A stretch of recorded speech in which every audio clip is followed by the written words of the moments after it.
Hi everyone and welcome along. Today is my birthday, so I thought for those of you who are into this kind of thing, it would be fun to do an astrology watercolour. It is the month of Taurus, so we're going to do a bit of fun with light and dark and metallic watercolour and create a beautiful constellation artwork. So grab your paints and let's get started.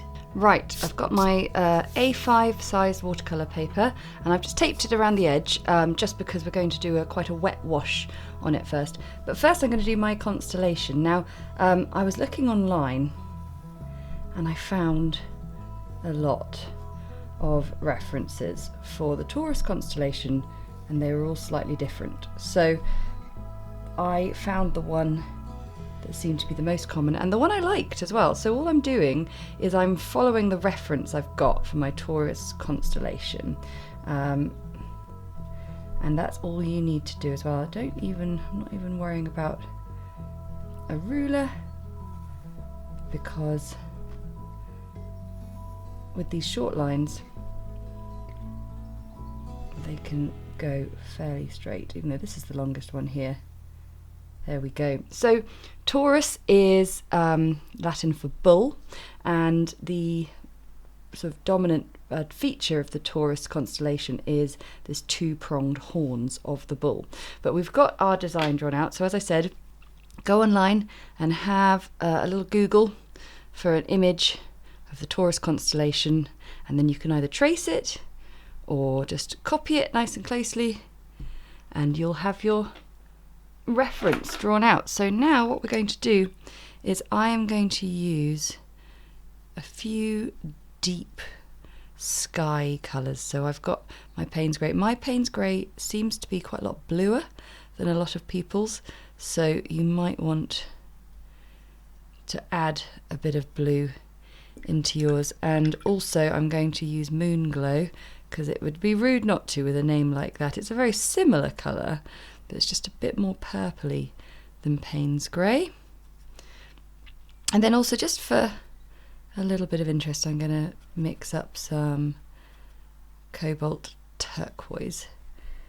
And I've got my big mop brush here, which is a fantastic brush for sort of large washes. Usually I just use it to wet the page, but today I'm actually going to paint with it, which I feel a little bit nervous about.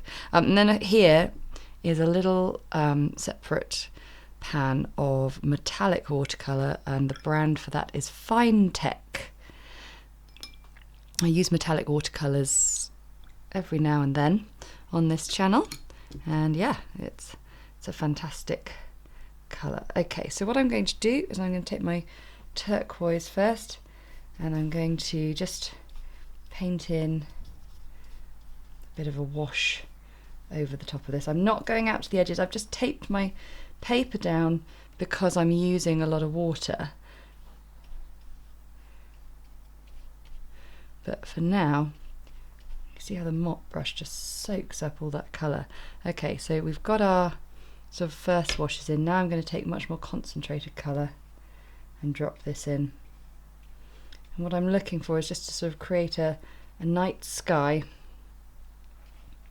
A few splatters might be quite good as well, but I'm just trying to create a large area. In fact, yeah, let's drop in some colours. I think that's a really nice idea actually. You can either flick the colours on or splatter them in like this. But yeah, I'm just going to create a lovely deep dark night sky. You do want it really nice and dark. The pencil lines are pretty much invisible at the moment, but once the wash has dried we will start to see the faint remnants of it, and it's just a helpful guide so that I'll be able to paint over it, but also I can draw in a little bit again if I need to. So we're going to let that dry now. It might take a little while because it's really wet, but just let it dry, go and have a cup of tea, be patient, and yeah, we can come back to it once it's dry. So that has finally dried. Takes a while with a big old wash, but just maybe have a few paintings on the go at the same time, and then you can just be working your way through. Now, hilariously, I imagine there is no sign of the pencil drawing I did earlier. I can see it, but what I will do for our sakes is I'm just going to go over it, over the top, just so we can see. But like I said, I imagine everyone will be having their own choice of what they're going to be drawing on.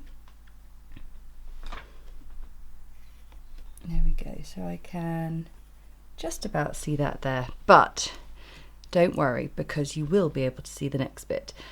So I have got here my little woken up palette of metallic watercolour paint. It's a lovely rich gold. You don't have to use gold or metallics even. You could use white, like a solid white. This is my favourite thing to use if I'm using opaque white for like really fine detail work. Dr. Martens Bleed Proof White is a great calligraphy ink that I use. Also another brand I like to use, Liquitex ink. I've got this in gold and white. That would work really well too, but I do like my little watercolours. Now what I'm going to do first is I'm going to use my 4/10 brush, and I am going to paint in a circular dot at each constellation, and I'm going to use the reference guide that tells me sort of the size of the stars, or the sort of importance of the stars. So I'm going to do bigger circles for the key ones.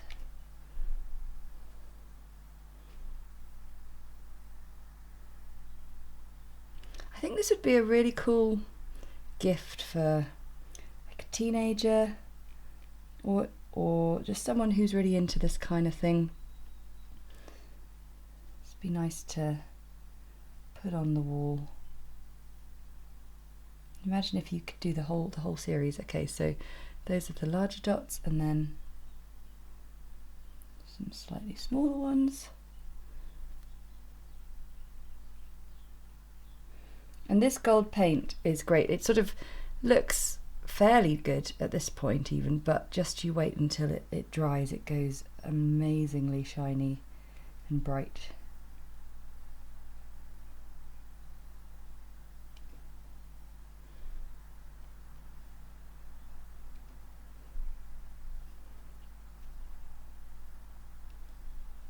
So smaller dots for the less dominant stars.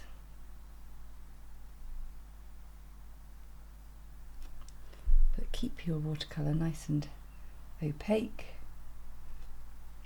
Okay, we're going to let those dry 100%, and then we're going to add in the lines. Those have dried now, and I've got my rigger brush, size 0 rigger brush, and I'm going to use that. I might also use the 4/10 brush if I want a bit more control, but I'm going to paint in the lines in between.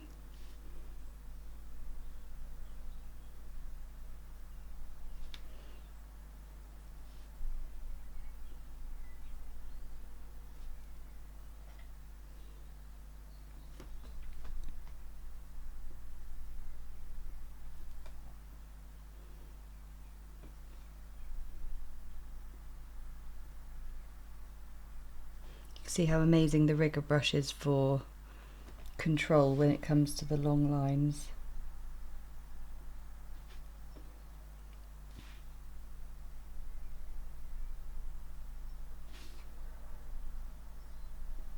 I think one final thing that would be really cool is to add a little title beneath. So what I've done, I've just done 2 parallel lines 1 centimetre apart.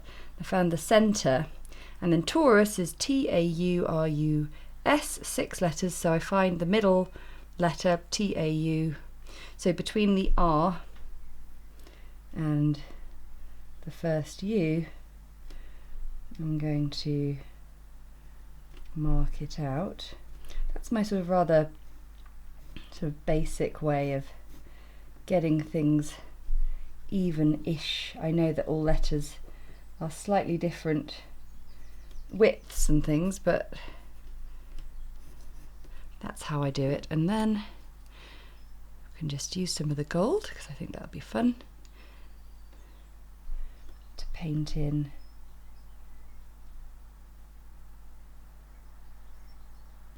the lettering. So with lettering, I just look for places where I can go thin to thick to thin. If it's too upright, like in a U, I'll make sure one is quite nice and broad and the other one not quite so much, and then the little thins off to the bottom, and I might just do a little hat on the tops.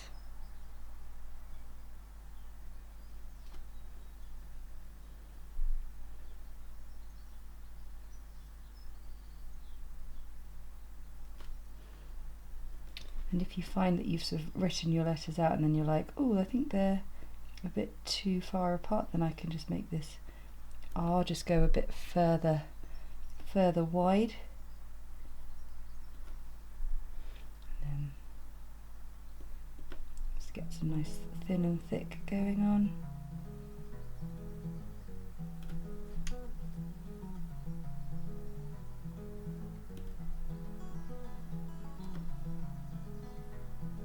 And so on.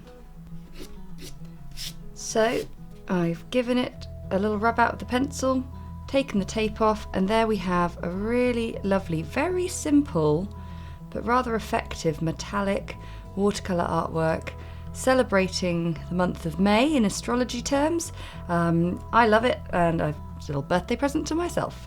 But yeah, what a nice, like, affordable gift to create for somebody who I think will really appreciate it.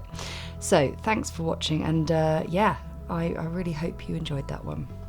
Thanks so much for watching. I really hope you enjoyed that one, and that you might be inspired to go and search out the other month's constellations to create astrology paintings for the rest of the year. And I want to say a massive thank you to our patrons for their support, because that support enables us to keep creating videos like these that everyone can enjoy. And if you enjoyed it, then hit the like button and comment below to let me know how you got on with that one. And of course, if you never want to miss another video, then hit the subscribe button and the little notification bell, and we'll see you again next time. Bye!